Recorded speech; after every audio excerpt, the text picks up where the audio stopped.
Suamiku mengajukan gugatan cerai, mengatakan bahwa aku adalah seorang ibu dan istri yang gagal.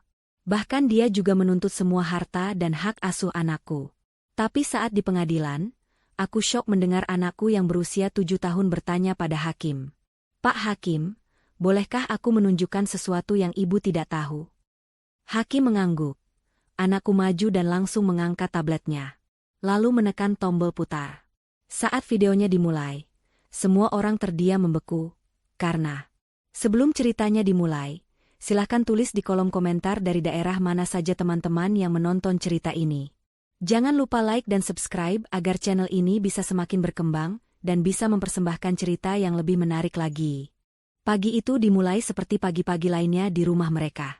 Amelia, dengan hijab bergo sederhananya, sudah sibuk di dapur sejak subuh. Aroma nasi goreng tercium samar, beradu dengan wangi deterjen dari mesin cuci yang berputar di sudut ruang cuci. Amelia bergerak cepat namun hening, nyaris tanpa suara. Dia telah belajar selama bertahun-tahun untuk bergerak seperti bayangan di rumahnya sendiri, sebuah upaya agar tidak mengusik ketenangan Ardan, suaminya. Pukul 6 pagi, Ardan turun dari lantai 2. Dia sudah rapi dengan kemeja kerjanya yang licin. Amelia segera menyajikan kopi hitam panas dan sepiring nasi goreng di meja makan. Ardan duduk, meraih cangkir tanpa memandang Amelia. Kopinya sedikit pahit hari ini, ujar Ardan datar, matanya terpaku pada layar ponsel. Maaf, Mas. Tadi takarannya sepertinya sudah pas, jawab Amelia pelan. Ardan tidak menyahut.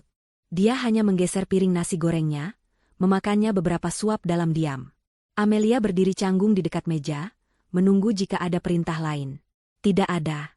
Keheningan di antara mereka begitu pekat, begitu dingin, seolah mampu membekukan uap panas dari kopi di atas meja. Amelia sudah lupa kapan terakhir kali mereka sarapan sambil tertawa. Mungkin 2 atau 3 tahun lalu, sebelum Ardan mulai sering lembur dan perjalanan bisnisnya menjadi semakin panjang. Fania sudah bangun? Tanya Ardan, masih tanpa mengangkat wajahnya. Sudah, Mas. Sedang mandi. Sebentar lagi turun untuk sarapan, kata Amelia. Benar saja, tak lama kemudian terdengar langkah kaki kecil menuruni tangga. Fania, putri mereka yang berusia 7 tahun, berlari kecil dengan seragam sekolahnya yang rapi. Senyumnya cerah, kontras dengan suasana pagi itu. Ibu, ayah, selamat pagi. Fania mencium pipi Amelia lalu beralih ke Ardan. Ardan akhirnya meletakkan ponselnya, memaksakan seulas senyum tipis untuk putrinya. Pagi, sayang. Habiskan sarapanmu, ayah antar ke sekolah. Asyik. Sama ayah, seru Fania gembira. Amelia menghela napas lega. Setidaknya, di depan Fania, Ardan masih berusaha bersikap hangat. Momen singkat sarapan itu adalah satu-satunya waktu keluarga yang mereka miliki. Setelah Fania selesai, Ardan segera bangkit. Dia mengambil tas kerjanya, mencium kening Fania, dan berjalan ke pintu depan. Seperti biasa, dia melewati Amelia seolah istrinya itu tidak ada di sana. Tidak ada pamit, tidak ada ciuman, bahkan tidak ada lirikan mata. Hanya deru mobilnya yang menjauh, meninggalkan Amelia dalam kesunyian rumah yang besar. Amelia menghabiskan sisa paginya dengan rutinitas. Membersihkan meja makan, mencuci piring, menjemur pakaian, dan merapikan kamar. Semua dilakukannya dengan efisien. Dia selalu berusaha memastikan rumah itu sempurna. Dia berpikir, mungkin jika rumahnya cukup bersih, jika masakannya cukup enak, jika dia cukup diam, Ardan yang dulu akan kembali. Tapi Ardan yang dulu sepertinya sudah lama pergi. Pukul 1 siang, Amelia menjemput Fania dari sekolah. Ini adalah bagian terbaik dari harinya. Mendengar celoteh Fania tentang teman-temannya, tentang pelajaran menggambar, atau tentang bekal makan siangnya. Ibu, tadi Fania dapat bintang 5 dari Bu Guru. Karena Fania bisa menjawab pertanyaan. Fania berceloteh riang sambil menggandeng tangan ibunya. Wah, anak ibu pintar sekali, puji Amelia tulus, mencubit hidung mungil Fania. Mereka tiba di rumah.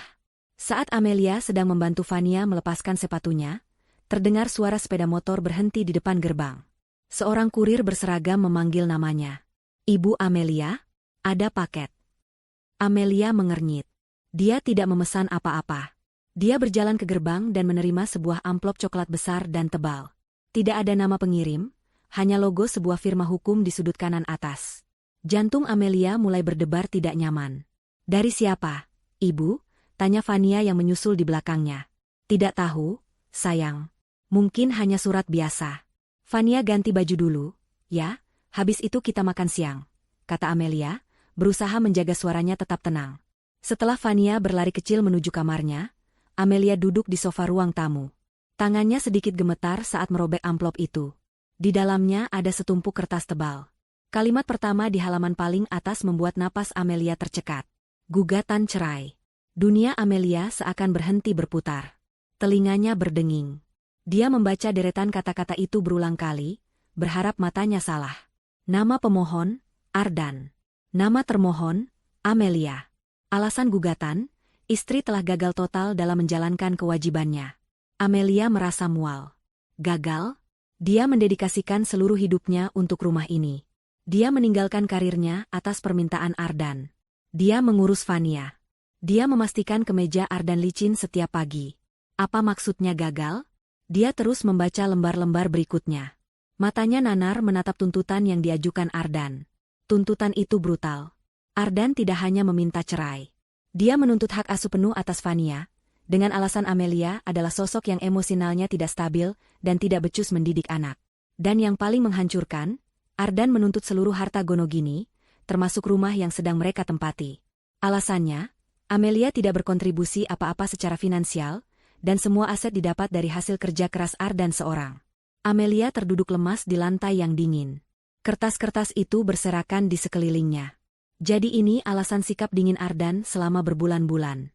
Ini adalah rencana yang sudah disiapkannya diam-diam di belakang punggungnya. Pintu depan terbuka. Ardan pulang lebih cepat dari biasanya. Dia berdiri di ambang pintu, menatap Amelia yang terduduk di lantai, lalu menatap kertas-kertas yang berserakan. Ekspresinya dingin, tanpa rasa bersalah sedikit pun.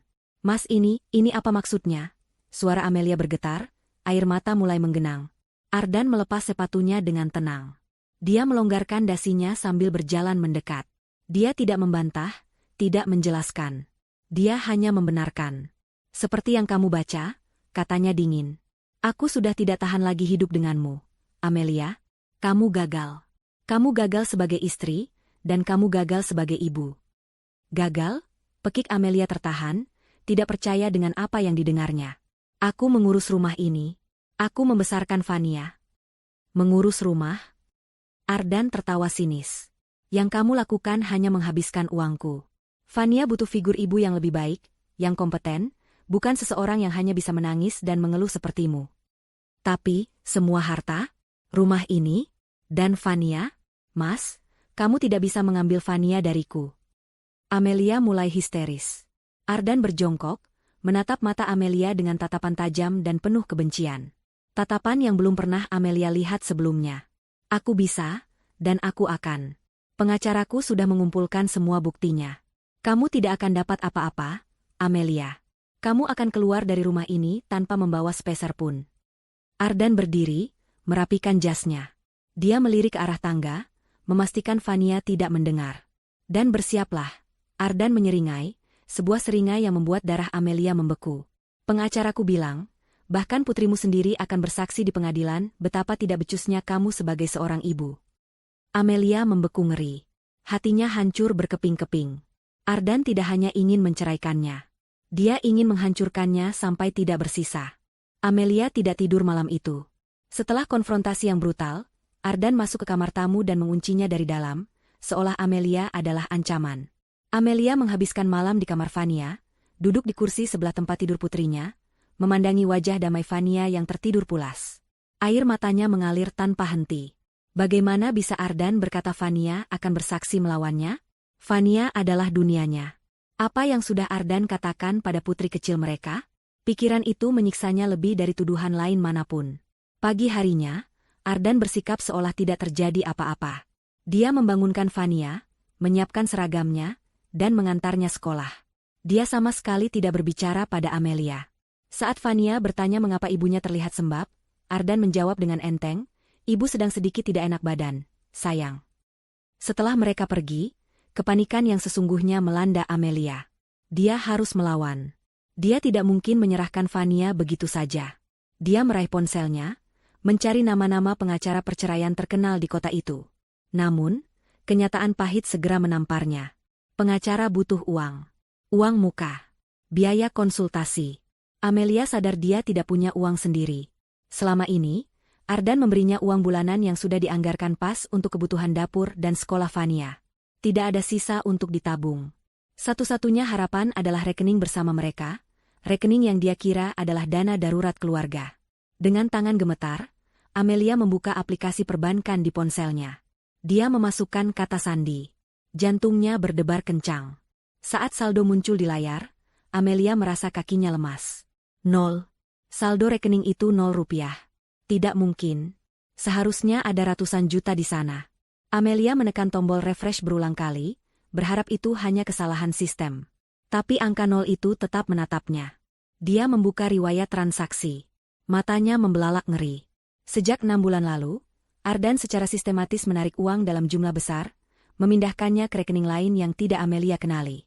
Penarikan terakhir dilakukan 3 hari lalu, menguras habis sisa uang di rekening itu. Ardan telah merencanakan ini. Dia tidak hanya meninggalkannya, dia sengaja membuatnya lumpuh secara finansial agar tidak bisa melawan. Amelia menangis putus asa. Bagaimana dia bisa menyewa pengacara tanpa uang sepeser pun? Dia teringat perhiasan mas kawinnya. Dia berlari ke kamar, membuka kotak perhiasannya. Kosong. Kotak itu kosong. Hanya menyisakan beberapa perhiasan imitasi murah. Ardan bahkan mengambil mas kawinnya.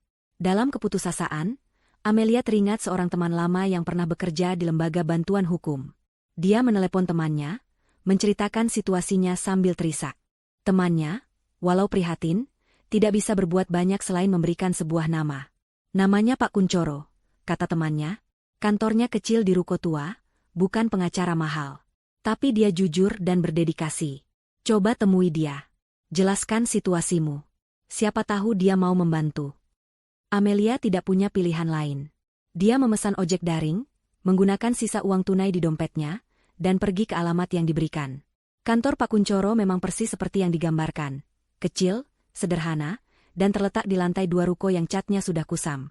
Pak Kuncoro adalah seorang pria parubaya dengan kacamata tebal dan pembawaan yang tenang. Dia mendengarkan cerita Amelia dengan sabar, tanpa memotong, hanya sesekali mengangguk dan mencatat. Setelah Amelia selesai, Pak Kuncoro menghela napas panjang. Ini berat, Bu Amelia, katanya pelan. Suami ibu sudah mempersiapkan ini dengan sangat matang. Dia tidak hanya ingin bercerai, dia ingin menghancurkan ibu. Saya tahu, Pak. Tapi saya tidak peduli dengan harta.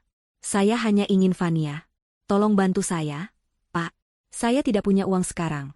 Tapi saya akan bayar, saya akan cicil, saya akan kerja apa saja. Pinta Amelia putus asa. Pak Kuncoro menatap Amelia sejenak. Kita urus soal bayaran nanti, Bu. Yang penting sekarang kita harus bergerak cepat. Surat gugatan ini sudah didaftarkan. Kita harus segera menyiapkan jawaban. Pak Kuncoro kemudian meminta Amelia untuk menunggu sebentar. Dia keluar ruangan dan kembali beberapa menit kemudian membawa map salinan. Itu adalah berkas gugatan yang didaftarkan pihak Ardan. Pengacara suami ibu adalah Pak Bobby. Dia terkenal licik dan tidak pernah ragu menggunakan cara kotor. Jelas Pak Kuncoro. Mari kita lihat apa saja, bukti, yang mereka ajukan. Amelia mengangguk, jantungnya berdebar kencang. Pak Kuncoro membuka map itu. Halaman pertama adalah foto-foto. Amelia terkejut melihat foto-foto isi rumah mereka. Ada foto tumpukan piring kotor di dapur, foto ruang tamu yang berantakan dengan mainan Vania, foto tumpukan baju kotor di keranjang cucian. Tapi ini tidak adil, protes Amelia. Ini foto-foto yang diambil saat saya sedang sakit. Waktu itu saya demam tinggi 3 hari dan Ardan tidak mau membantu sama sekali. Dia sengaja memotretnya. Saya khawatir begitu, Bu. Ini dibuat seolah-olah ibu adalah pemalas yang tidak becus mengurus rumah, kata Pak Kuncoro getir. Mereka beralih ke halaman berikutnya. Tagihan kartu kredit. Amelia melihat daftar pembelian barang-barang mewah yang tidak pernah dia beli. Tas bermerek, perhiasan, tagihan makan malam di restoran mahal. Ini bukan saya. Saya tidak pernah membeli semua ini. Tapi kartu kreditnya atas nama ibu, kan? Tanya Pak Kuncoro. Iya, kartu tambahan. Ardan yang mengurusnya.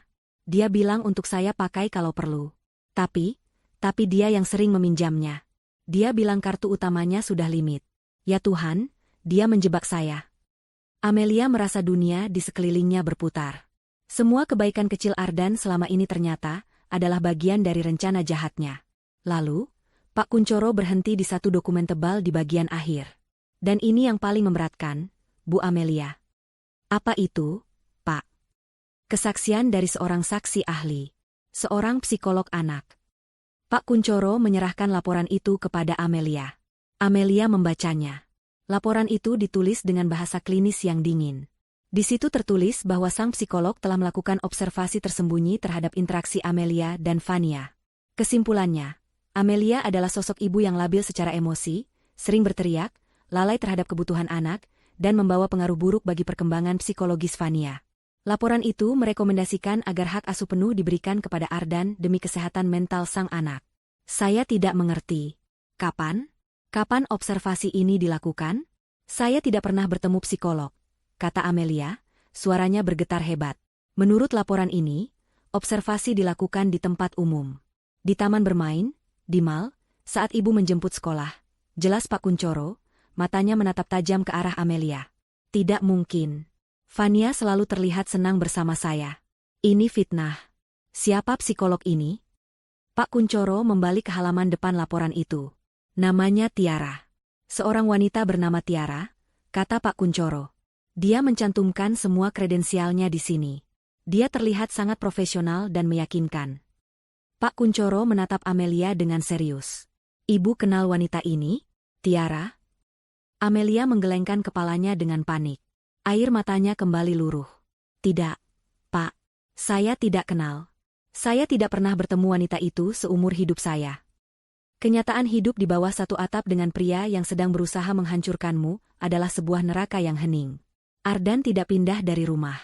Dia hanya pindah ke kamar tamu. Rumah yang dulu hangat, kini terasa seperti medan perang yang beku. Setiap sudut rumah menyimpan ranjau emosional. Amelia harus hidup dengan musuhnya, melihatnya setiap pagi, dan berpura-pura semuanya normal di depan Fania. Ardan menjalankan strateginya dengan sempurna. Di depan Fania, dia adalah ayah terbaik di dunia. Dia akan pulang lebih awal, sesuatu yang sudah berbulan-bulan tidak pernah dilakukannya. Dia membawa hadiah-hadiah mahal. Suatu sore, dia pulang membawa kotak besar bergambar seorang putri kartun. Ini tablet baru untuk Fania, seru Ardan, mengangkat Fania ke dalam pelukannya. Tablet yang ini jauh lebih canggih dari yang lama. Kameranya bagus, dan ayah sudah isi banyak sekali permainan. Mata Fania berbinar. Wah, terima kasih, ayah.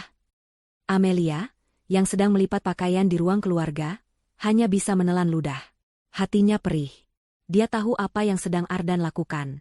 Ardan sedang membeli kesetiaan putri mereka. Amelia tidak bisa bersaing. Dia tidak punya uang untuk membelikan Fania apa-apa. Lihat, nak, kata Ardan sambil menyalakan tablet baru itu, melirik sinis ke arah Amelia. Nanti kalau Fania ikut ayah, kita bisa beli mainan baru setiap minggu. Tidak seperti ibumu, yang hanya bisa melipat baju. Amelia menghentikan gerakan tangannya. Dadanya sesak. Dia ingin berteriak, ingin memaki Ardan. Tapi dia tidak bisa. Tidak di depan Fania. Jika dia marah, dia hanya akan membuktikan tuduhan Ardan bahwa dia tidak stabil secara emosi. Jadi, Amelia hanya diam, menunduk, dan melanjutkan lipatannya, membiarkan racun kata-kata Ardan meresap ke dalam ruangan. Teror itu berlanjut setiap hari. Ardan secara sistematis meruntuhkan otoritas Amelia sebagai seorang ibu. Saat Amelia memasak makan malam, Ardan akan datang ke dapur, mencicipinya, lalu berkata di depan Fania, supnya sedikit keasinan lagi ya, sayang. Tidak apa-apa, besok kita pesan makanan dari luar saja. Saat Amelia mencoba membantu Fania mengerjakan PR, Ardan akan mengambil alih. Biar ayah saja. Cara ibu mengajarkannya terlalu rumit. Nanti Fania bingung. Amelia merasa dirinya semakin kecil, semakin tidak terlihat di rumahnya sendiri. Dia mulai meragukan dirinya sendiri. Apa benar masakannya tidak enak? Apa benar dia tidak bisa mengajar? Ardan sangat pandai memainkan perannya, membuatnya tampak seperti wanita yang tidak kompeten. Fania, yang terjebak di tengah-tengah, mulai menunjukkan tanda-tanda kebingungan. Dia menyayangi ibunya, itu jelas. Tapi dia juga menyukai semua perhatian dan hadiah dari ayahnya. Kadang, Fania akan memeluk Amelia dengan erat, seolah mencari perlindungan. Namun di waktu lain, dia terlihat canggung, terutama setelah Ardan membisikkan sesuatu padanya. Suatu malam, Amelia tidak bisa tidur. Dia berjalan pelan ke kamar Fania, hanya untuk memastikan putrinya baik-baik saja. Dia membuka pintu sedikit. Fania sudah tertidur pulas. Di meja belajarnya, tergeletak tablet baru pemberian Ardan. Namun, saat Amelia mendekat untuk menyelimuti Fania, dia melihat sesuatu yang aneh. Tangan mungil Fania memeluk erat sesuatu di bawah bantalnya. Bukan boneka beruang kesayangannya. Dengan sangat hati-hati, Amelia mengintip. Jantungnya berdebar. Itu adalah tablet Fania yang lama. Tablet murah yang layarnya sudah retak di beberapa bagian. Tablet yang selalu Amelia larang untuk dimainkan, karena takut pecahan kacanya melukai Fania. Amelia mengernyit. Mengapa Fania masih menyimpan tablet rusak ini? Mengapa dia menyembunyikannya di bawah bantal, sementara tablet baru yang canggih ada di meja? Amelia tidak mengerti. Dia mengira itu hanyalah keterikatan emosional seorang anak pada mainan lamanya. Dia tidak tahu bahwa di dalam tablet retak itulah tersimpan rahasia yang akan mengubah segalanya. Dia kembali ke kamarnya, pikirannya semakin kalut. Puncaknya terjadi beberapa hari kemudian. Amelia sedang menunggu Fania pulang sekolah. Dia sudah berjanji akan membuatkan kue coklat kesukaan Fania. Tapi jam pulang sudah lewat 1 jam, Fania belum juga tiba. Amelia menelepon sekolah, pihak sekolah bilang Fania sudah dijemput oleh Ardan. Jantung Amelia mencelos. Ardan tidak memberitahunya. Dia menelepon Ardan berkali-kali, tapi tidak diangkat. 2 jam berlalu. 3 jam. Amelia nyaris gila karena khawatir. Dia mondar-mandir di ruang tamu, air matanya sudah di pelupuk mata. Pukul 8 malam, barulah terdengar suara mobil Ardan. Fania masuk sambil tertawa, menenteng kantong besar dari taman hiburan. Di belakangnya, Ardan berjalan santai dengan senyum puas. Dari mana saja kalian? Mas, kenapa Fania dibawa tanpa bilang padaku? Aku khawatir setengah mati. Seru Amelia, suaranya bergetar menahan tangis dan amarah. Ayah mengajakku ke dunia fantasi. Ibu? Seru sekali, kata Fania riang. Ardan menatap Amelia dengan dingin. Memangnya kenapa? Aku ayahnya. Aku berhak membawa anakku sendiri. Lagi pula, kamu di rumah juga tidak melakukan apa-apa. Tapi kamu harusnya memberitahuku. Untuk apa? Supaya kamu bisa merusak kesenangan kami dengan drama kamu. Saat itulah Amelia menciumnya. Aroma parfum wanita. Aroma yang lembut namun asing, menempel di kemeja Ardan. Ini bukan parfum Amelia. Ini juga bukan aroma yang biasa dipakai Ardan. Mas, kamu. Ardan melihat arah pandangan Amelia. Dia tahu Amelia menciumnya. Dia tidak panik. Dia malah tersenyum. Dia menunggu sampai Fania berlari ke kamarnya untuk menyimpan mainan baru. Saat mereka hanya berdua, Ardan mendekati Amelia. Wajahnya begitu dekat, suaranya berdesis pelan penuh racun. Kamu sudah sadar? Kamu pikir aku tahan hidup dengan wanita membosankan sepertimu selamanya? Kamu tidak ada apa-apanya dibanding dia. Amelia mundur selangkah, napasnya tercekat. Jadi, ada wanita lain. Semua tuduhan ini, hanya untuk menyingkirkannya agar bisa bersama wanita lain. Siapa dia? Bisik Amelia. Bukan urusanmu. Dia wanita yang sukses, pintar, dan tahu cara menyenangkan pria. Tidak sepertimu. Malam itu, Fania datang ke kamar Amelia. Ibu kenapa menangis? Amelia segera menghapus air matanya. Ibu tidak apa-apa, sayang. Ibu hanya sedikit sakit kepala. Fania menatap ibunya dengan pandangan yang sulit diartikan. Ibu, apa benar ibu sakit? Ayah bilang, ibu sering sedih dan marah-marah karena ibu sakit. Ayah bilang, kalau Fania ikut ayah, ibu bisa istirahat dan sembuh. Hati Amelia hancur berkeping-keping. Ardan telah meracuni pikiran putri kecilnya.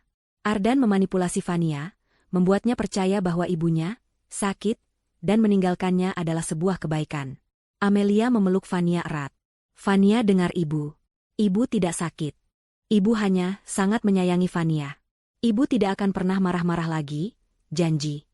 Tapi kerusakan itu sudah terjadi. Amelia melihat keraguan di mata putrinya. Ardan, yang rupanya berdiri di pintu dan mendengar percakapan itu, hanya menyeringai dari kegelapan. Dia berjalan melewati Amelia yang masih mematung, menepuk bahu istrinya dengan pelan, seolah memberi simpati palsu. Nikmati waktumu, bisik Ardan sinis tepat di telinga Amelia. Sebentar lagi, dia bahkan tidak akan sudi memanggilmu, ibu. Sidang mediasi adalah sebuah lelucon yang kejam. Mereka duduk di ruangan kecil yang pengap. Mediator yang ditunjuk pengadilan berusaha mencari jalan tengah. Pak Kuncoro, pengacara Amelia, memulai dengan suara tenang. Pak Ardan, Ibu Amelia tidak menuntut banyak. Beliau hanya ingin hak asuh Fania, atau setidaknya hak asuh bersama. Mengenai harta, kita bisa bicarakan baik-baik. Sebelum Pak Kuncoro selesai bicara, Pak Bobby, pengacara Ardan yang berpenampilan licin dan mahal, memotongnya dengan cepat. Tidak ada yang perlu dibicarakan, kata Pak Bobby tajam, map di tangannya diketuk-ketuk ke meja. Posisi klien kami jelas. Ibu Amelia adalah pihak yang gagal dalam pernikahan ini. Kegagalan beliau dalam mengurus rumah tangga dan mendidik anak sudah terbukti. Klien kami menuntut hak asuh penuh demi masa depan Fania. Ardan duduk di sebelahnya, memasang wajah datar seolah dia adalah korban. Saya hanya ingin yang terbaik untuk putri saya, katanya dengan nada dibuat-buat sedih. Amelia gemetar. Yang terbaik? Dengan mengambil ibunya dari sisinya? Pak Bobby tertawa kecil. Ibu Amelia, jika ibu bersikeras, kami akan lanjutkan ini ke persidangan. Dan saya jamin, semua bukti yang kami miliki akan mempermalukan ibu. Foto-foto, tagihan kartu kredit, kesaksian ahli. Sebaiknya ibu tanda tangani saja kesepakatan ini. Klien kami berbaik hati mengizinkan ibu keluar dari rumah tanpa tuntutan balik. Keluar dari rumah tanpa apa-apa? Dan tanpa Fania? Kalian sudah gila, pekik Amelia. Mediator berusaha menengahi, tapi Ardan dan pengacaranya bergeming. Mediasi dinyatakan gagal total. Pak Kuncoro menepuk bahu Amelia saat mereka keluar. Kuatkan hati ibu, Amelia. Pertarungan sesungguhnya baru akan dimulai. Hari sidang pertama tiba. Amelia merasa mual sejak pagi. Pak Kuncoro sudah mengingatkannya untuk tetap tenang, apapun yang terjadi. Ruang sidang terasa dingin dan mengintimidasi. Dinding kayu yang tinggi, kursi-kursi berat, dan palu hakim yang tampak begitu berkuasa. Ardan duduk di seberang ruangan bersama Pak Bobby, tampak sangat percaya diri dalam setelan jas mahalnya. Sidang dibuka. Pak Bobby maju lebih dulu. Dia berbicara dengan lancar, suaranya lantang dan penuh keyakinan. Dia memaparkan fakta-fakta, versinya. Dia menunjukkan foto-foto rumah yang berantakan, menyebut Amelia sebagai ibu rumah tangga yang jorok dan pemalas. Dia menunjukkan tagihan kartu kredit, menuduh Amelia boros dan tidak bertanggung jawab secara finansial. Yang mulia, kata Pak Bobby dengan nada dramatis. Klien saya, Pak Ardan, telah bekerja keras banting tulang, sementara istrinya di rumah hanya menghambur-hamburkan uang dan menelantarkan anak serta rumah tangga. Amelia ingin berteriak bahwa semua itu bohong. Dia ingin berteriak bahwa Ardan yang menjebaknya, Ardan yang memakai kartu itu, Ardan yang sengaja mengambil foto saat dia sakit. Tapi dia hanya bisa meremas tangannya di bawah meja. Pak Kuncoro menahannya dengan tatapan menenangkan. Saat giliran Pak Kuncoro, dia berusaha membantah. Dia menjelaskan bahwa foto-foto itu diambil di luar konteks. Bahwa tagihan kartu kredit itu digunakan oleh Pak Ardan sendiri. Tapi argumennya terasa lemah. Itu hanya kata-kata Amelia melawan, bukti fisik, yang diajukan Pak Bobby. Hakim mencatat, tapi ekspresinya datar. Lalu, tibalah momen yang paling ditakuti Amelia. Pihak penggugat memanggil saksi ahli, kata Pak Bobby. Dr. Tiara, seorang psikolog anak. Pintu ruang sidang terbuka. Seorang wanita melangkah masuk. Amelia menahan napas. Wanita itu cantik. Sangat cantik dan elegan. Rambutnya disanggul rapi, mengenakan blazer profesional, dan berjalan dengan langkah penuh percaya diri. Dia sama sekali tidak terlihat seperti wanita jahat. Dia terlihat meyakinkan. Saat wanita itu mengambil sumpah, Amelia merasakan aroma parfum yang samar. Aroma yang sama dengan yang menempel di kemeja Ardan malam itu. Jantung Amelia serasa berhenti berdetak. Jadi, ini dia. Ini wanita itu. Selingkuhan Ardan. Dan dia menyamar sebagai psikolog anak. Tiara duduk di kursi saksi. Dia berbicara dengan tenang, artikulasinya jelas, menggunakan istilah-istilah psikologi yang terdengar sangat profesional dan mengesankan. Ya, Yang Mulia, Tiara memulai kesaksiannya, menjawab pertanyaan Pak Bobby. Saya telah melakukan serangkaian observasi perilaku natural terhadap Ibu Amelia dan putrinya, Fania, selama 3 bulan terakhir. Dan apa temuan Anda, dokter? Tanya Pak Bobby. Tiara membuka catatannya. Temuan saya sangat mengkhawatirkan. Saya menemukan pola perilaku yang tidak konsisten dan cenderung labil dari Ibu Amelia. Ada indikasi emosional distress yang signifikan. Tiara mulai menjabarkan kebohongannya satu persatu, mengubah fakta menjadi senjata yang mematikan. Observasi pertama, di sebuah pusat perbelanjaan. Ibu Amelia terlihat menarik paksa Fania, berbicara dengan nada tinggi hingga membuat Fania menangis ketakutan di depan umum. Ini menunjukkan kontrol emosi yang rendah. Amelia memejamkan mata. Dia ingat hari itu. Fania hampir berlari ke arah eskalator yang salah, dan Amelia menariknya kembali sambil berteriak kaget. Fania, hati-hati. Dia tidak marah, dia takut Fania celaka. Tapi Tiara memutarnya menjadi kekerasan verbal. Observasi kedua, di taman bermain, lanjut Tiara. Ibu Amelia terlihat lebih asyik dengan ponselnya, mengabaikan Fania yang bermain sendiri. Saat Fania terjatuh, Ibu Amelia tidak langsung sadar. Ketika sadar, reaksinya berlebihan, cenderung histeris, yang justru membuat Fania semakin trauma dengan jatuhnya. Lagi-lagi kebohongan. Amelia ingat dia sedang membalas pesan Ardan yang menanyakan daftar belanjaan. Fania tersandung, dan Amelia memang kaget. Dia langsung berlari dan memeluk Fania, menenangkannya. Reaksinya adalah reaksi ibu yang khawatir, bukan histeris. Kesimpulan saya, kata Tiara dengan nada mantap, menatap lurus ke arah hakim. Ibu Amelia tidak memiliki kapasitas emosional yang stabil untuk mengasuh anak usia 7 tahun. Ada indikasi kuat parental alienation syndrome, di mana Ibu Amelia secara tidak sadar memproyeksikan ketidakbahagiaan dan masalah emosionalnya kepada anak. Demi kesehatan mental Fania, saya sangat merekomendasikan agar hak asuh penuh diberikan kepada figur yang lebih stabil, yaitu ayahnya, Pak Ardan. Ruang sidang hening. Kesaksian Tiara begitu kuat, begitu ilmiah, dan begitu menghancurkan. Amelia menangis tanpa suara. Itu bohong, bisiknya pada Pak Kuncoro. Semua bohong. Dia selingkuhan Ardan. Dia wanita itu. Tenang, Bu, balas Pak Kuncoro tegang. Jangan bereaksi. Itu yang mereka mau. Pak Kuncoro berdiri untuk melakukan pemeriksaan silang. Dia mencoba. Dokter Tiara, apakah Anda yakin Anda bisa membuat diagnosis seberat itu hanya dari observasi jarak jauh? Tiara tersenyum tipis. Justru observasi natural tanpa subjek sadari adalah yang paling akurat, Pak. Tidak ada rekayasa. Ini murni perilaku asli. Anda dibayar oleh Pak Ardan untuk kesaksian ini, bukan? Saya dibayar atas jasa profesional saya sebagai ahli, Pak. Bukan untuk kesimpulan saya. Kesimpulan saya objektif berdasarkan data di lapangan, jawab Tiara licin. Pak Kuncoro buntu. Tiara terlalu pandai berkelit. Dia telah menutupi semua celah. Sidang hari itu ditunda. Amelia berjalan keluar ruangan dengan kaki lemas. Dia merasa hancur. Dia melihat Ardan tersenyum tipis, memberikan anggukan puas ke arah Tiara. Di lobi, Amelia bersandar di dinding, air matanya luruh. Kita kalah, Pak. Kita kalah. Mereka punya semuanya. Pak Kuncoro diam sejenak. Matanya menatap tajam ke arah Ardan dan Tiara yang berjalan bersama di kejauhan, menjaga jarak agar tidak terlihat mencolok, namun tidak cukup jauh. Belum tentu, Bu, kata Pak Kuncoro pelan, matanya menyipit. Saya tahu, Bu. Saya lihat. Ada yang aneh. Cara dia menatap suami ibu saat dia pikir tidak ada yang melihat. Itu bukan tatapan seorang psikolog profesional kepada kliennya. Pak Kuncoro menoleh pada Amelia. Kita harus cari tahu siapa dia sebenarnya. Beberapa hari menjelang sidang lanjutan, Pak Kuncoro memanggil Amelia ke kantornya. Wajahnya tampak lelah, tumpukan berkas di mejanya terlihat lebih tebal dari sebelumnya. Bu Amelia, saya sudah mencoba melacak latar belakang dokter Tiara itu, kata Pak Kuncoro, langsung ke intinya.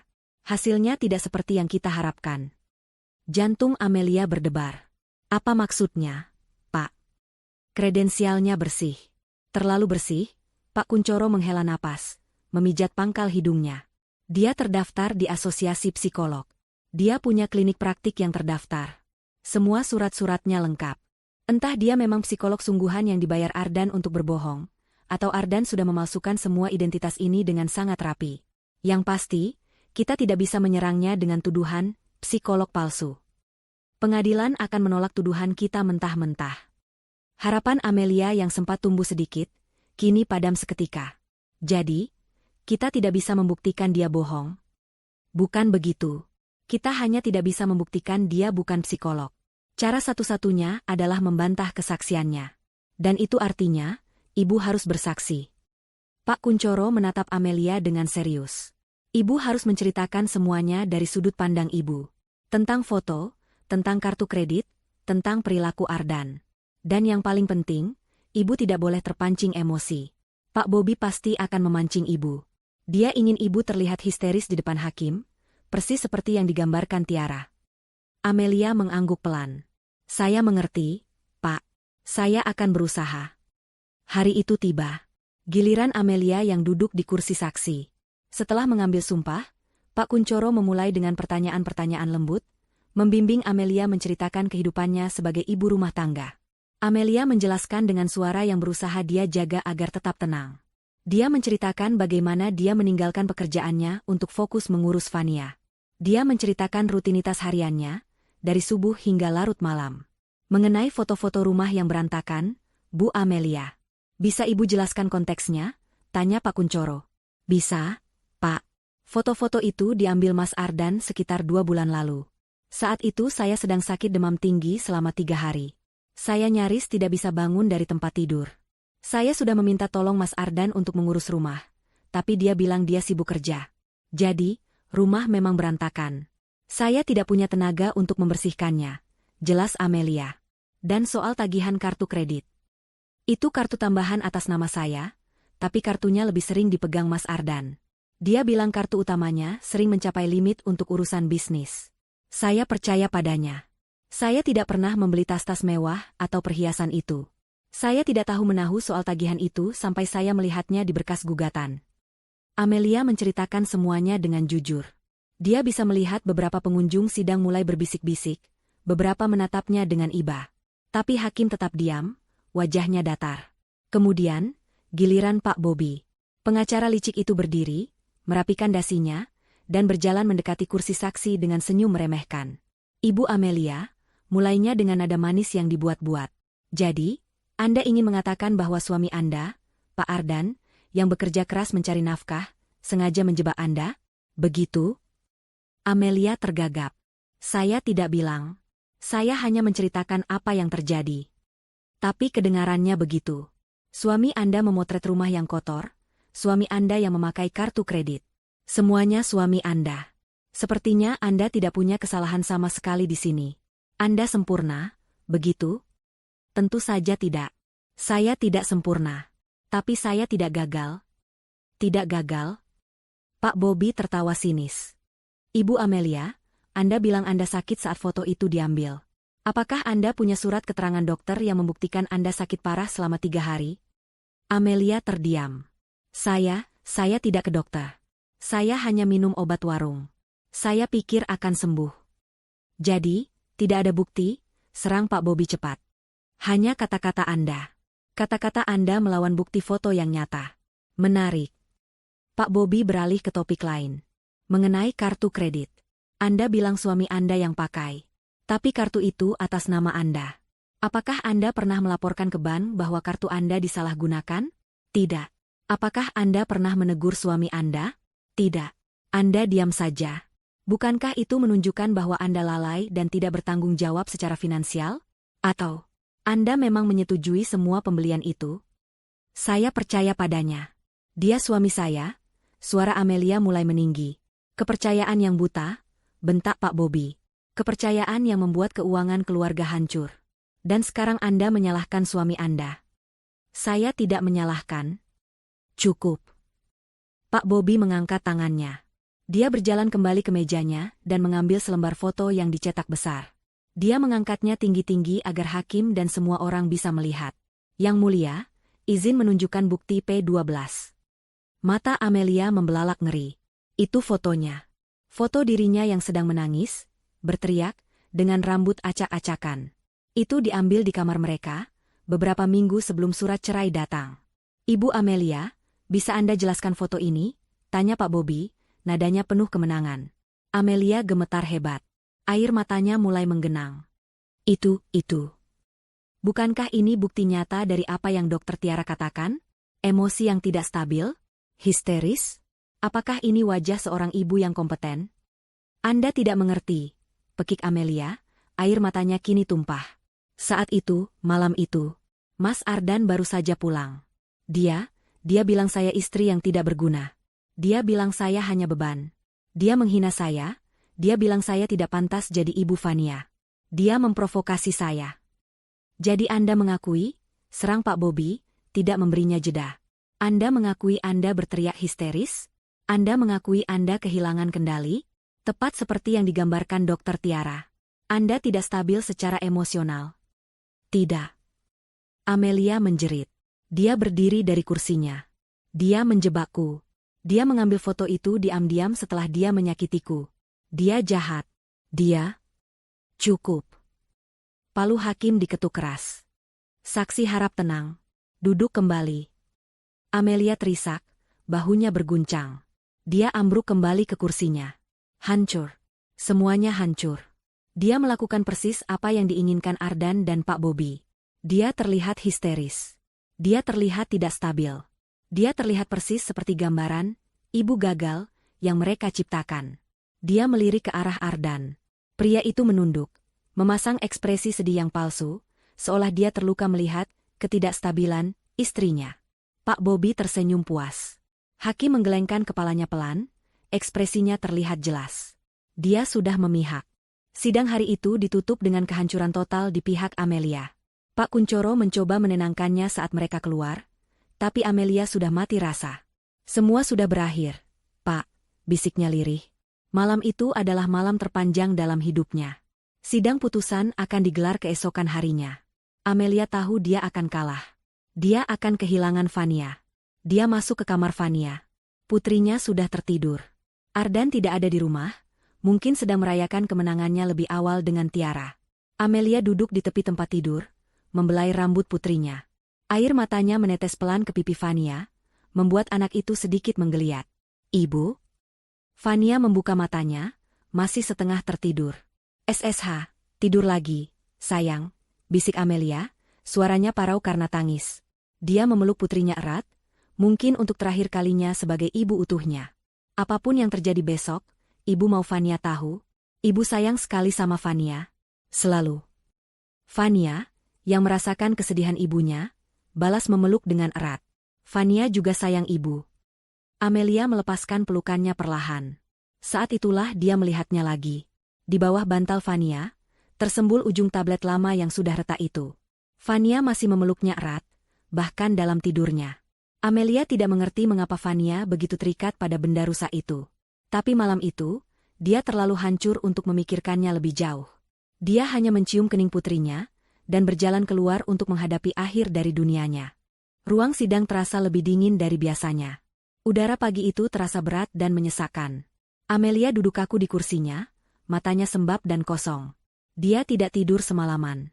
Di sampingnya, Pak Kuncoro menatap lurus ke depan dengan ekspresi muram. Dia sudah melakukan semua yang dia bisa, tapi dia tahu, sama seperti Amelia, bahwa mereka sedang menghadapi tembok besar. Di seberang ruangan, suasananya sangat berbeda. Ardan tampak segar dan percaya diri dalam setelan jas terbarunya. Dia sesekali tersenyum dan bercanda pelan dengan Pak Bobby. Kemenangan sudah ada di depan mata mereka. Di barisan pengunjung, Amelia melihat Tiara. Wanita itu duduk dengan anggun, mengenakan gaun berwarna krem, menatap ke arah Amelia dengan senyum tipis yang nyaris tak terlihat, senyum seorang pemenang. Hakim ketua masuk. Ruangan menjadi hening seketika. Jantung Amelia berdebar begitu kencang hingga terasa sakit. Sidang kasus perceraian dengan nomor register. Hakim memulai dengan formalitas. Agenda hari ini adalah pembacaan putusan. Namun sebelumnya, saya persilakan kedua belah pihak untuk menyampaikan kesimpulan akhir. Pak Bobby berdiri lebih dulu. Dia merangkum kemenangannya dengan fasih. Yang mulia, katanya dengan suara lantang. Selama persidangan ini, kita telah melihat bukti yang tak terbantahkan. Bukti foto yang menunjukkan kelalaian Ibu Amelia dalam mengurus rumah tangga. Bukti finansial yang menunjukkan ketidakbertanggang-angang beliau. Dan yang paling utama, kesaksian ahli dari seorang psikolog anak terkemuka, Dr. Tiara, yang secara objektif dan ilmiah memaparkan ketidakstabilan emosi tergugat. Pak Bobby menunjuk ke arah Amelia. Kita bahkan telah menyaksikannya sendiri. Perilaku histeris Ibu Amelia di persidangan ini, yang terekam jelas dalam notulensi. Ini memperkuat diagnosis Dr. Tiara. Dia beralih ke Ardan. Di sisi lain, kita memiliki Pak Ardan. Seorang ayah yang mapan, sukses secara finansial, dan yang terpenting, memiliki emosi yang stabil dan sangat peduli pada masa depan putrinya. Yang mulia, pilihan di sini sangat jelas. Ini bukan tentang menghukum seorang istri, tapi tentang menyelamatkan seorang anak. Demi kepentingan terbaik Fania, kami memohon agar hak asuh penuh diberikan kepada klien kami, Pak Ardan, dan agar tuntutan pembagian aset beliau dikabulkan. Pak Bobi duduk dengan senyum puas. Kini giliran Pak Kuncoro. Dia berdiri perlahan. Dia tidak menatap hakim, tapi menatap berkeliling ruangan. Yang mulia, Pak Kuncoro memulai dengan suara pelan namun tegas. Apa yang kita saksikan di sini bukanlah bukti. Ini adalah karakterisasi. Sebuah pembunuhan karakter yang direncanakan dengan sangat matang. Foto bisa menipu. Anda bisa mengambil foto dapur koki terbaik di dunia di saat yang salah dan membuatnya terlihat kotor. Tagihan bisa dimanipulasi, terutama ketika satu pihak memegang kendali penuh atas keuangan dan kepercayaan pihak lain. Dan kesaksian, ahli? Seorang ahli yang hanya mengobservasi dari jauh, mengambil kesimpulan drastis dari beberapa potong insiden yang diambil di luar konteks? Apakah itu lebih kuat daripada ikatan batin yang dibangun seorang ibu selama 7 tahun? Pak Kuncoro menatap lurus ke arah Ardan. Yang mulia, kita tidak sedang menyelamatkan anak. Kita sedang melihat seorang suami yang serakah berusaha menyingkirkan istrinya, merampas hartanya, dan dengan kejam, merampas satu-satunya hal yang paling berharga bagi istrinya, putrinya sendiri. Amelia adalah ibu yang baik, katanya, suaranya sedikit bergetar oleh emosi. Dia tidak sempurna. Tidak ada ibu yang sempurna. Tapi dia mendedikasikan hidupnya untuk Fania. Jangan biarkan fitnah yang tersusun rapi ini menghancurkan ikatan itu. Saya mohon, gunakan hati nurani Anda. Pak Kuncoro duduk. Ruangan hening. Argumennya bagus, emosional, tapi Amelia tahu itu tidak cukup. Argumen Pak Kuncoro didasarkan pada keyakinan. Argumen Pak Bobi didasarkan pada bukti, fisik dan kesaksian ahli. Di mata hukum, pemenangnya sudah jelas. Hakim ketua berdeham. Dia memakai kacamatanya dan membuka berkas tebal di depannya. Inilah saatnya. Setelah mempelajari semua berkas, mendengar kesaksian dari kedua belah pihak, dan menimbang semua bukti yang diajukan, hakim memulai dengan nada datar. Jantung Amelia terasa seperti diremas. Pengadilan mencatat bahwa pihak penggugat, Pak Ardan, telah berhasil menunjukkan bukti-bukti yang signifikan. Lanjut hakim. Amelia menunduk, memejamkan matanya. Pertama, bukti visual berupa foto-foto telah menunjukkan adanya kelalaian dalam manajemen rumah tangga dari pihak tergugat, Ibu Amelia. Kedua, bukti finansial menunjukkan adanya ketidakseimbangan pengeluaran yang signifikan dari kartu kredit atas nama tergugat. Setiap kalimat terasa seperti tusukan pisau. Dan yang paling memberatkan, kata hakim, suaranya terdengar final, adalah kesaksian dari saksi ahli, Dr. Tiara, mengenai kondisi emosional Ibu Amelia. Kesaksian ini, yang sayangnya diperkuat oleh perilaku tergugat sendiri di persidangan terakhir, memberikan gambaran yang sangat mengkhawatirkan bagi pengadilan mengenai lingkungan psikologis untuk tumbuh kembang anak. Amelia mulai menangis dalam diam. Sudah berakhir. Ardan melirik ke arah Amelia, seulas senyum kemenangan yang tipis dan kejam tersungging di bibirnya. Tiara di belakangnya tampak menegakkan duduknya, siap bertepuk tangan. Berdasarkan seluruh pertimbangan tersebut di atas, kata hakim, mengangkat palunya. Terutama demi kepentingan terbaik dan kesehatan mental anak, Fania. Amelia menutup matanya rapat-rapat, siap mendengar kalimat yang akan menghancurkan hidupnya. Maka pengadilan memutuskan untuk tunggu.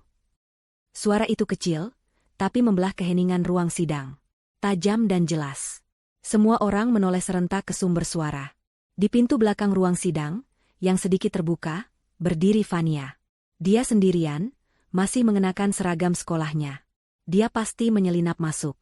Wajah Ardan berubah dari sombong menjadi kaget, lalu pucat pasi. Fania, apa yang kamu lakukan di sini? Keluar. Satpam, bentaknya, panik. Fania, duduk, sayang.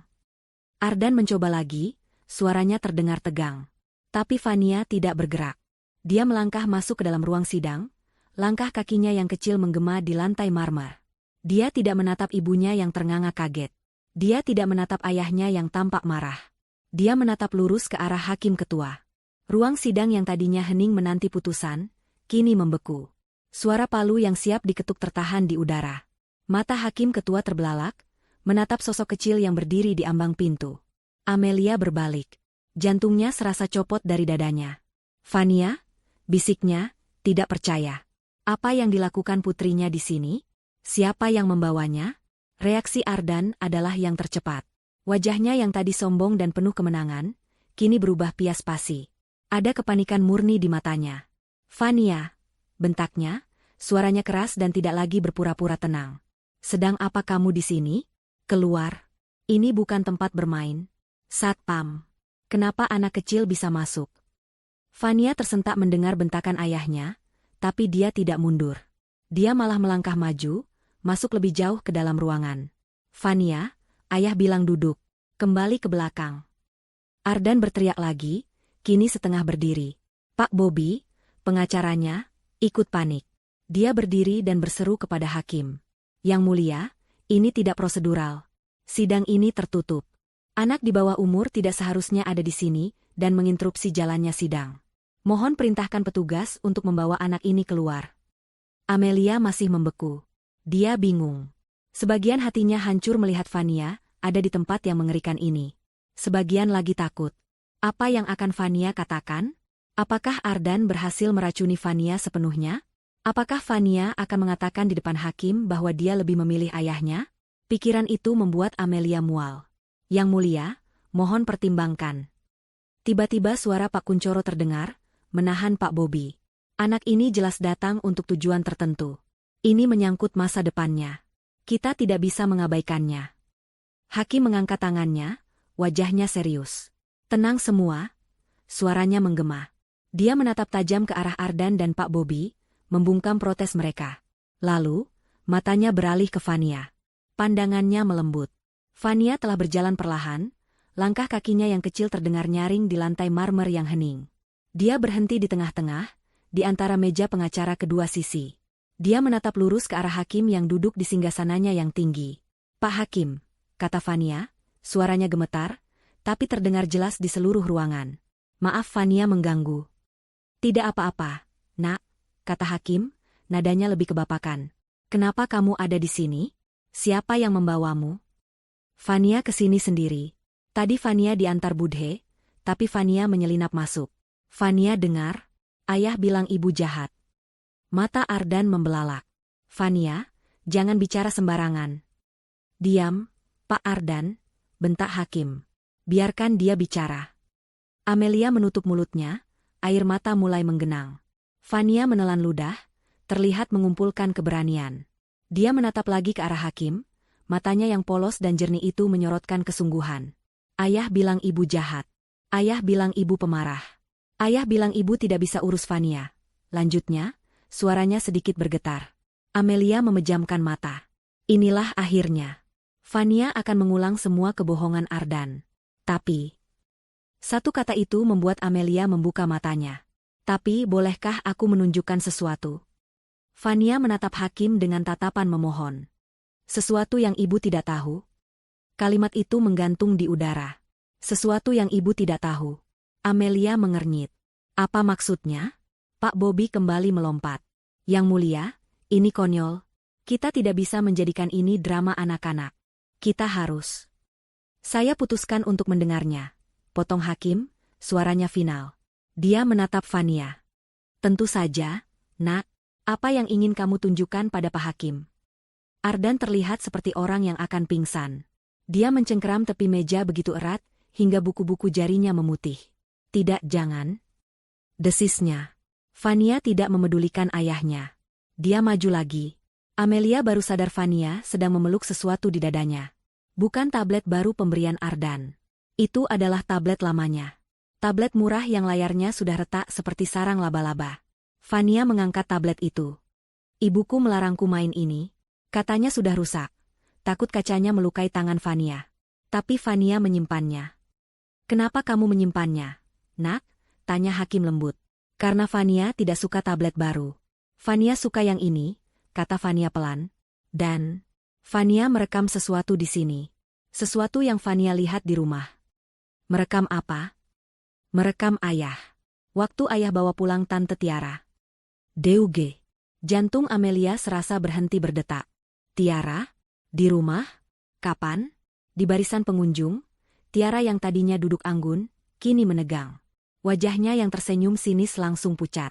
Tidak sah, teriak Pak Bobby. Rekaman anak kecil. Tidak bisa dijadikan bukti. Ini pelanggaran privasi. Direkam tanpa izin. Rekaman itu membuktikan kebohongan saksi ahli Anda, Pak Bobi, balas Pak Kuncoro tajam. Menarik sekali. Cukup perdebatannya. Hakim menggebrak palu. Matanya yang tadi kebapakan kini menyorot tajam. Dia sudah mencium adanya kebohongan besar. Panitera, bantu anak ini, sambungkan perangkat itu ke monitor ruang sidang. Sekarang. Jangan. Ardan berteriak putus asa. Saya protes, Yang Mulia. Ini jebakan. Protes Anda dicatat, Pak Ardan. Sekarang duduk, perintah hakim. Seorang panitera bergegas menghampiri Fania, mengambil tablet retak itu dengan hati-hati. Dia mencari kabel, dan beberapa saat kemudian, layar monitor besar di dinding ruang sidang, yang tadi menampilkan dokumen kasus, kini berubah hitam, lalu menampilkan layar utama tablet Fania. Ardan menutupi wajahnya. Tiara di belakang terlihat gemetar hebat. Fania, yang kini berdiri di samping panitera, menatap layar itu. Dia tidak melihat ke arah Amelia atau Ardan. Dia hanya fokus pada tugasnya. Yang ini, Om, tunjuknya pada sebuah file video di galeri.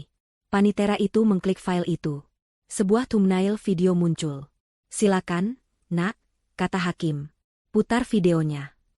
Fania mengulurkan jari telunjuknya yang mungil. Dia menekan tombol putar di layar. Video itu dimulai. Layar monitor besar itu berkedip. Video dimulai. Gambarnya sedikit bergoyang dan miring. Sudut pengambilannya rendah, seolah direkam dari balik sesuatu. Terdengar suara tawa pelan. Itu ruang tamu kita, bisik Amelia, mengenali sofa dan pot tanaman besar di sudut ruangan. Video itu sepertinya diambil dari balik pot tanaman itu, tempat Fania sering bermain petak umpet. Lalu, dua sosok masuk ke dalam rekaman. Ardan dan Tiara.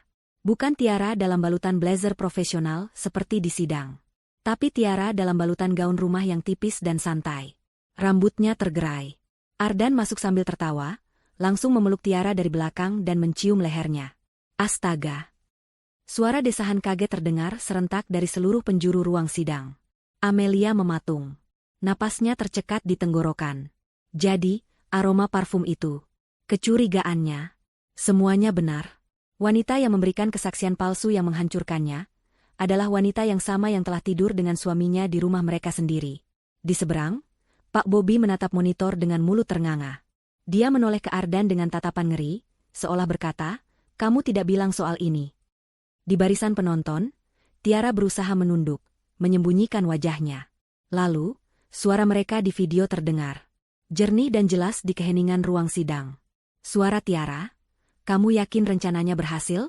Bodoh sekali istrimu." Suara Ardan, tertawa, "Pasti. Bodoh dan penurut.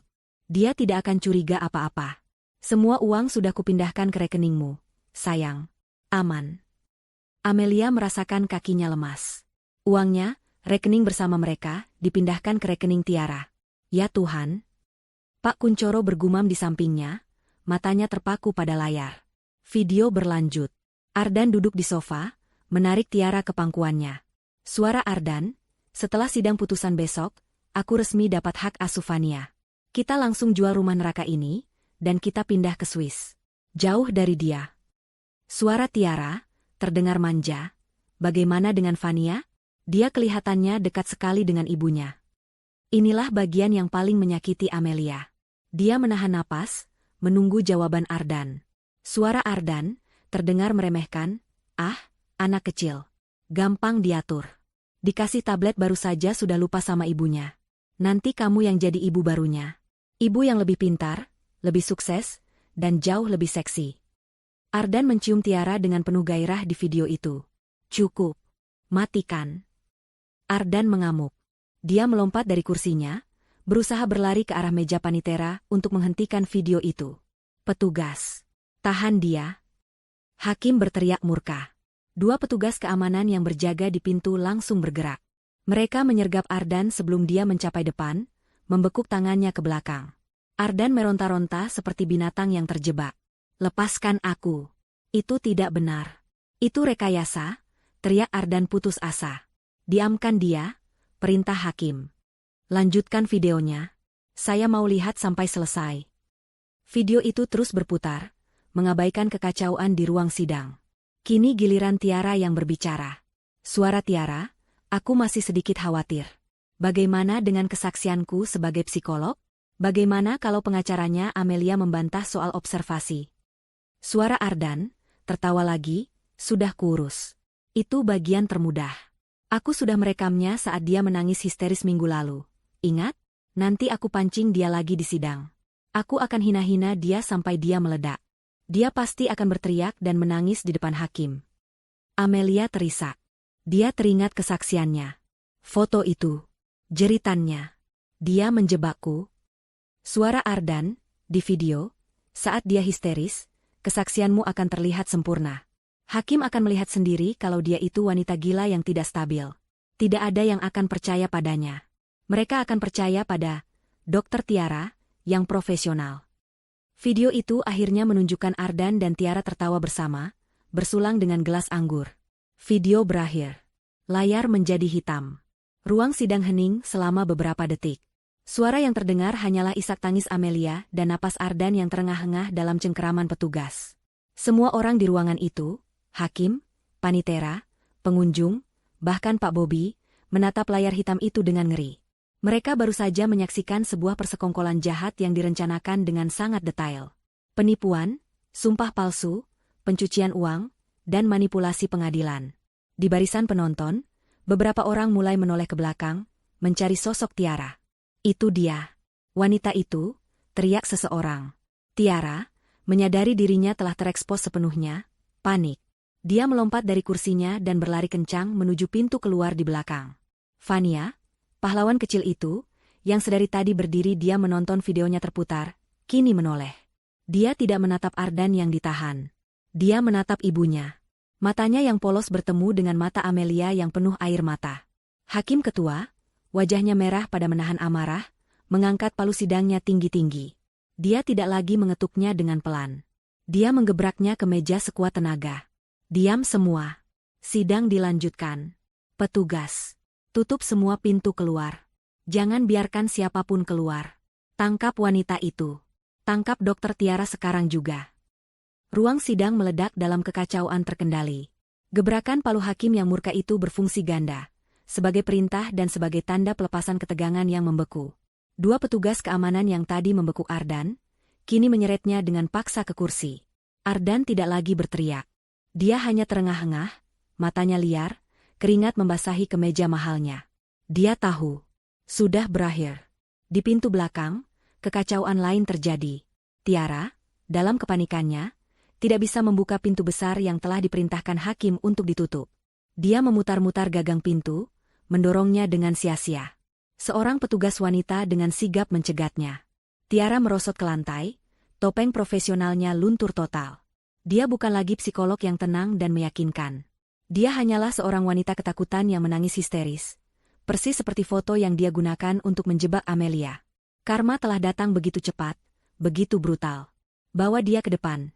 Perintah hakim, suaranya dingin tak kenal ampun. Petugas menyeret Tiara yang terisak-isak ke depan, mendudukannya di kursi saksi, yang kini lebih terasa seperti kursi terdakwa. Di seberang ruangan, Pak Bobby, pengacara Ardan, tampak seperti patung lilin yang meleleh. Wajahnya pucat, dasinya miring. Dia tidak lagi menatap hakim. Dia menatap tumpukan kertas di depannya seolah mencari jawaban yang tidak ada. Karirnya, reputasinya, hancur dalam sekejap mata oleh video dari tablet retak seorang anak kecil. Dia tahu dia terlibat. Dia mungkin tidak tahu soal perselingkuhan itu, tapi dia tahu soal bukti foto yang direkayasa dan kesaksian yang dipersiapkan untuk menjebak Amelia. Amelia sendiri masih terduduk. Dia menatap pemandangan di depannya seperti sedang menonton film. Isak tangisnya sudah reda, berganti dengan rasa kaget yang keluh. Di sampingnya, Pak Kuncoro menepuk-nepuk punggungnya pelan, tapi matanya menatap hakim dengan tajam, siap untuk serangan terakhir. Fania berdiri diam di samping panitera. Dia adalah pusat ketenangan di tengah badai. Dia hanya menatap ibunya, seolah ingin memastikan ibunya baik-baik saja. Hakim ketua menarik napas panjang, merapikan jubahnya. Dia menatap Ardan, lalu Tiara, lalu Pak Bobby. Saudara Ardan, hakim memulai, suaranya kini tenang, tapi menakutkan. Video itu adalah milik putri Anda. Direkam di rumah Anda. Apakah Anda masih ingin mengatakan itu rekayasa? Ardan mengangkat kepalanya. Wajahnya kosong. Dia menjebak saya. Lirihnya, sebuah upaya terakhir yang menyedihkan. Wanita itu, Tiara, dia yang merencanakan semuanya. Tiara yang mendengar itu langsung menjerit. Pembohong.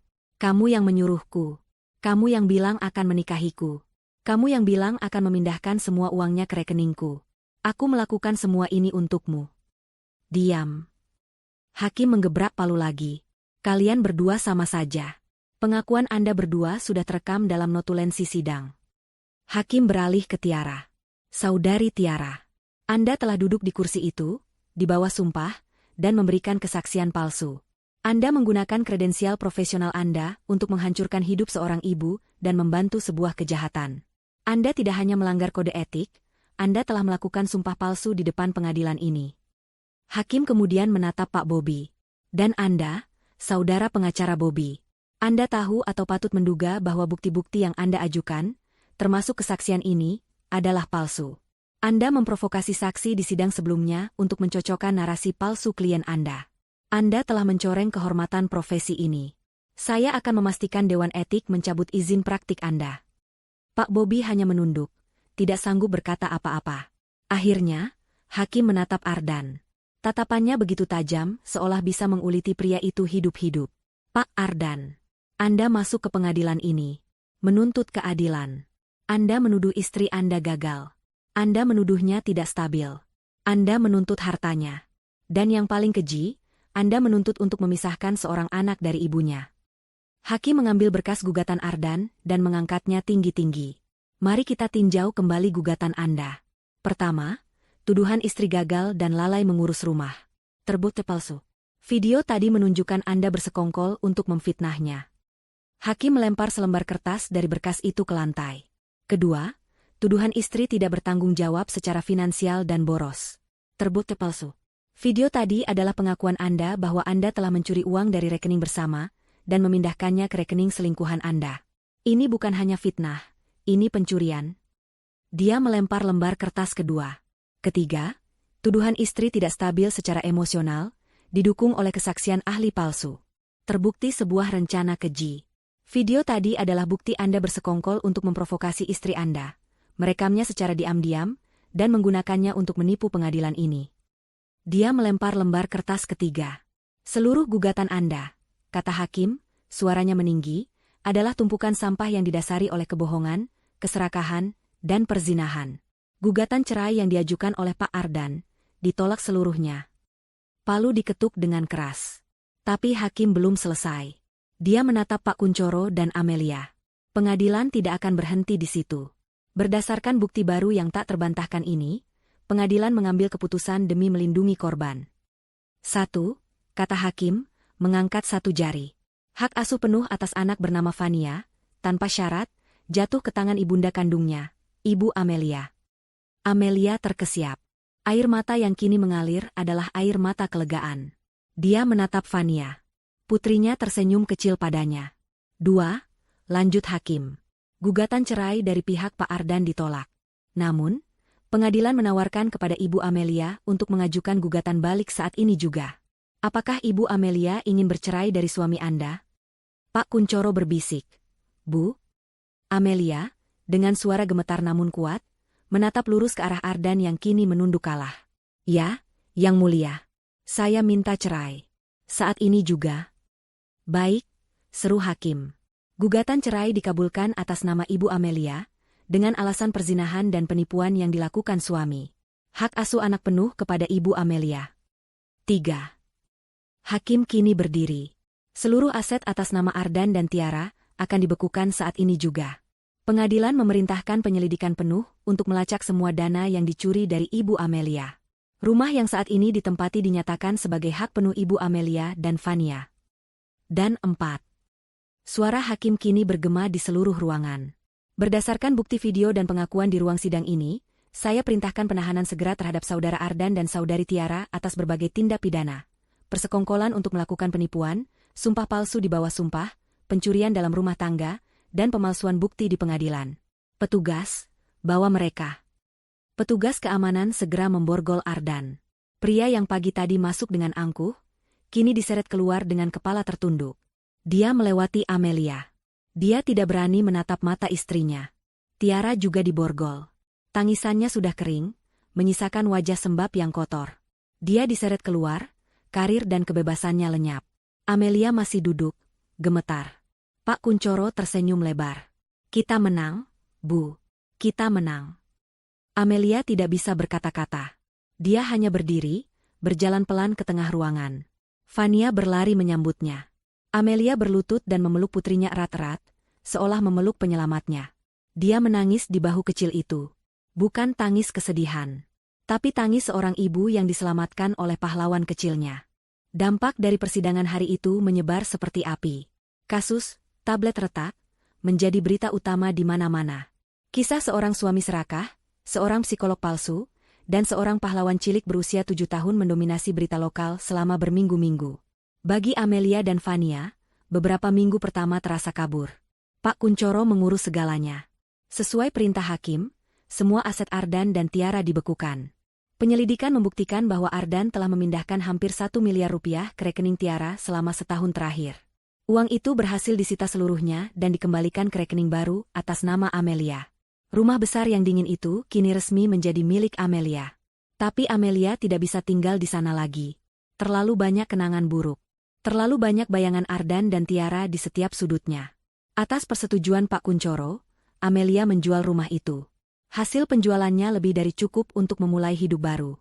Hukuman untuk para antagonis dijatuhkan dengan cepat dan berat, mengingat bukti yang sangat kuat.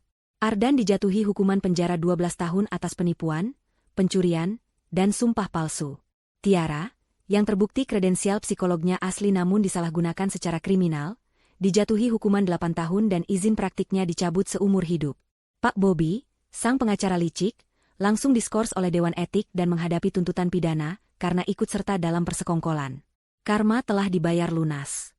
3 bulan setelah hari penghakiman itu, suara tawa anak-anak terdengar di sebuah taman kecil yang asri. Amelia, kini tanpa beban di wajahnya, tersenyum melihat Fania bermain ayunan. Mereka telah pindah. Bukan ke rumah besar, tapi ke sebuah apartemen sederhana dengan 3 kamar tidur yang hangat dan nyaman. Apartemen itu dipenuhi foto-foto mereka berdua, dipenuhi aroma kue buatan Amelia. Amelia telah memulai bisnis catering kecil-kecilan dari rumah.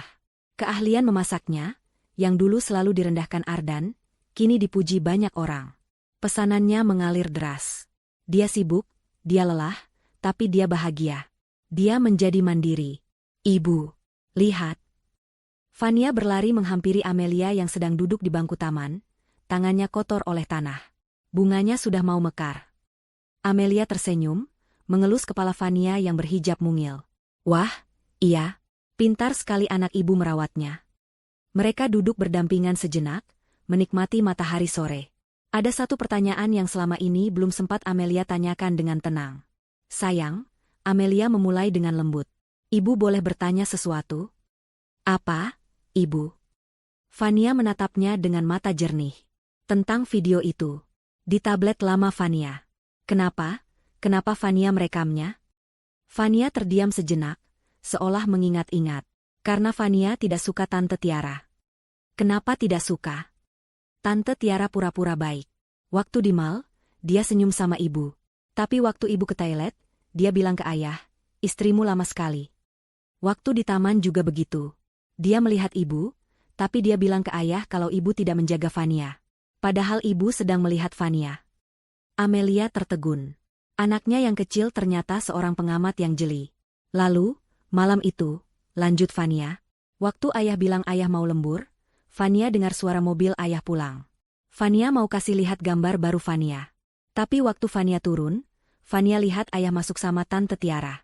Ayah langsung memeluk Tante Tiara. Fania takut. Fania sembunyi di balik pot bunga. Jadi Fania merekamnya dari sana? Iya. Fania rekam pakai tablet lama. Fania ingat ibu bilang, kalau ada orang jahat, kita harus punya bukti. Waktu itu Fania lagi pegang tablet lama Fania. Hati Amelia menghangat. Dia sendiri lupa pernah mengatakan itu. Tapi, sayang, tanya Amelia lagi, ini pertanyaan terbesarnya. Kenapa Fania tidak bilang sama ibu? Kenapa Fania menyimpannya sendirian? Ibu bisa. Fania memotong pelan. Karena ayah bilang, ibu tidak boleh tahu. Amelia mengernyit. Ayah bilang begitu? Iya. Waktu di video itu. Ayah bilang ke Tante Tiara, istrimu bodoh, dia tidak akan tahu. Fania pikir, kalau ayah bilang ibu tidak boleh tahu, berarti ini rahasia besar. Jadi Fania simpan. Fania tidak mau ayah marah kalau ibu tahu. Logika polos seorang anak kecil. Dia merekam kejahatan ayahnya, tapi dia menyimpannya karena ayahnya sendiri yang berkata ibunya tidak boleh tahu. Lalu kenapa Fania menunjukkannya di pengadilan? Karena Pak Hakim mau mengambil Fania dari ibu. Ayah bilang ibu jahat.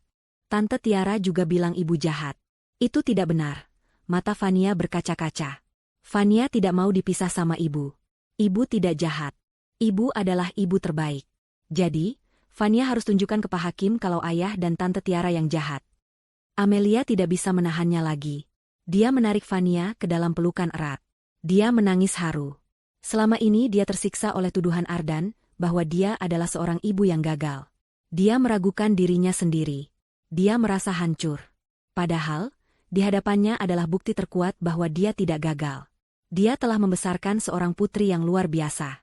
Seorang anak yang jeli, yang bisa membedakan mana yang tulus dan mana yang palsu. Seorang anak yang pemberani, yang berani bertindak seorang diri untuk melindungi ibunya. Seorang anak yang memiliki rasa keadilan yang murni. Terima kasih, sayang, bisik Amelia di rambut putrinya. Terima kasih sudah menyelamatkan ibu. Fania membalas pelukan ibunya. Fania sayang ibu. Ibu juga sayang sekali sama Fania.